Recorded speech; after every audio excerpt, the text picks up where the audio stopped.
Wrestling Observer reports Shawn Stasiak, Shawn Stipich, they spelt your both names wrong, was fired at the December the 6th tapings in Worcester, Massachusetts by Jim Ross in front of everybody.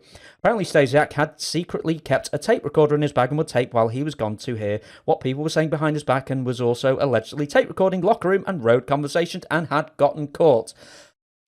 What's the real story? Yeah, wow. That's a story that's followed me around. My name will forever be synonymous with that tape recorder incident.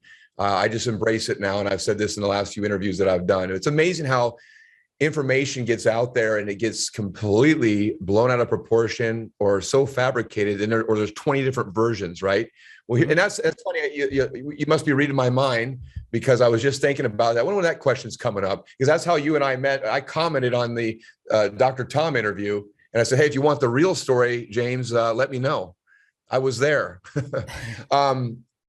Stupid mistake. I was young. It was just a stupid thing to do looking back. I mean, I've realized this when it happened 20 plus years ago, 22 years ago. My dad bought my first tape recorder when I was a kid. I was always clowning around, imitating, doing impersonations. I was always just again, I like to document, which is, audio, video. I love to capture moments and look back on and create memories, And so I had a tape recorder in my bag. And of course, this was always advised or suggested by, I think, Dr. Tom, and I think Dory Funk Jr. for sure. Remember, as part of our training, hey, you're on the road a lot. You travel all the time.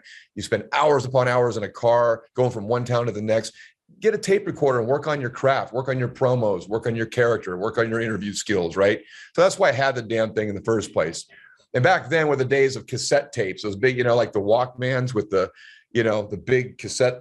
As I had like a bunch of those in my bag that had there were music tapes, right?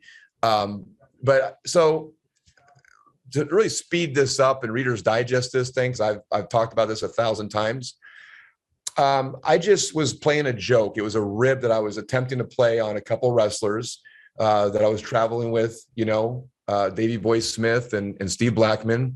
And we were in Quebec, Canada. And of course, everything's French there. And, after about 3-4 days cooped up in a car, traveling from town to town, and making that loop, you're tired by the end of it, And so they were just bickering and fun, ribbing each other or whatever. And so I thought, I'll play a joke on it. I'm going to record them on when they start bitching and complaining, and then play it back for them. Say, hey, this is how you guys sounded today, or this whole trip. I can't, it was just a rib that I was going to play it back. And I want to make this real clear, because this is so stupid. I get it's amazing. These keyboard warriors get on there and they want to crucify me to this very day. It's like, oh, that was illegal. He should have gone to jail for that. What was he secretly taping? And oh my God, I was working for Hard Copy. I was working for WCW at the time. I was going to use it to blackmail. Look, if there was anything that those guys talked about that was serious or something that was real, I wouldn't have recorded, man. It was all goofy stuff that they were engaging in that I was just documenting to play back for them just as a joke. Stupid thing to do, right? But I thought it was going to be a fun rib to pull at the time. But essentially, it's what got me fired, man, and from my dream job. And it caused me a lot of despair, a lot of grief. But basically, had it out during the end of the trip, and I was recording. It was Steve Blackman, and I said, hey, Steve, what do you think of the Montreal airport? I had it out and I put it up to his face like I was a reporter, and he said, and he looked at me funny and he said, you weren't, he didn't feel comfortable. I could tell. So I turned it off. He said, you weren't recording with that in the car or anything or any other time. And this is where I went wrong. I lied. I said, no, because I knew at that instant moment, I had a decision to make. Shawn, these guys don't really know you. They don't know the fun-loving Shawn. If they grew up around you or knew who you were, they would know everything's fine, but I went wrong. I lied. I knew at that point the rib is dead. I'll just record over it. There's no sense in, there's no use for it now. So I said, no problem. Put it in my bag. End of story. Next day we're at TV's. I go to the locker room, put my bag in the locker room. I'm out to the ring, going over my match, getting ready for the show. Someone comes out and grabs me, says, Shawn, you got to come back, man. This is not good. It doesn't look good. You're in trouble, man. I'm like, what? I didn't have a clue what it could be about. Had the whole locker room there staring at me, with my bag out. I had my clothes torn, all the cassette tapes all scattered all over the floor, busted tapes in the garbage can. I mean, it was just a really, really bad look for me, because I had said I wasn't recording, but there's your voice is on the damn thing. When you think that if I was trying to secretly tape anybody, why would I leave my bag so available for anybody just to come by and grab? I mean, in my heart and mind, there's no use for it. It didn't even dawn on me. But when you talk about wrong place, wrong time, that's exactly what happened in that case. And it just it was a really bad look for me. And so and I understand that, like, now knowing, and I was going to give you the Reader's Digest version. Geez.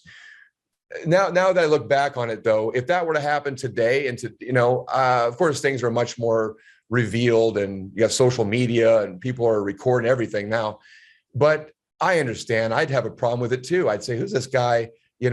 What's he doing? I don't trust to be around this guy. I don't want to talk around. I mean, I understand it was just a really stupid thing to do. Honest to God, truth, never meant any harm whatsoever, but it got me fired. No, I wasn't paranoid to the point that I got to record the boys in a locker room to see what they might be saying. What are they saying about me?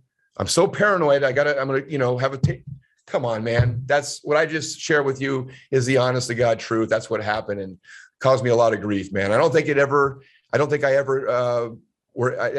truly recovered from that with WWE. I think that they somehow, some way, it was always used against me somehow. And that might've been maybe a part of the reason, or a big reason, why I didn't feel like I could ever get anything behind me in that company, as far as a push, as far as a real, just some love and support, I guess. When I think of ribs and sense of humor in the wrestling world, I think of Steve Blackman. It might have been I think it might have been Steve Blackman that might have been the wrong target for that, I suppose. I don't think it mattered who it was. It was just a stupid thing to do. Yeah. And I see what you're saying with giving his reputation, but I'm not intimidated by that, or felt intimidated by any of that. In fact, I like Steve because he's one of the first people that I met when I had my WWE experience. They brought him in as one of those tryout to take a look at kind of thing. And I was there to work with him and, try to help him as best I could to get hired with WWE. So I liked him. He had dry sense of humor, but he's actually a funny guy. And I've talked to Steve since then. I think Steve's a good guy, man, for sure. Yeah, I apologize to you as well, because I went, oh my God, I'm so sorry. I felt so bad afterwards, because it sort of like perpetuates it, because I forget that people watch these things.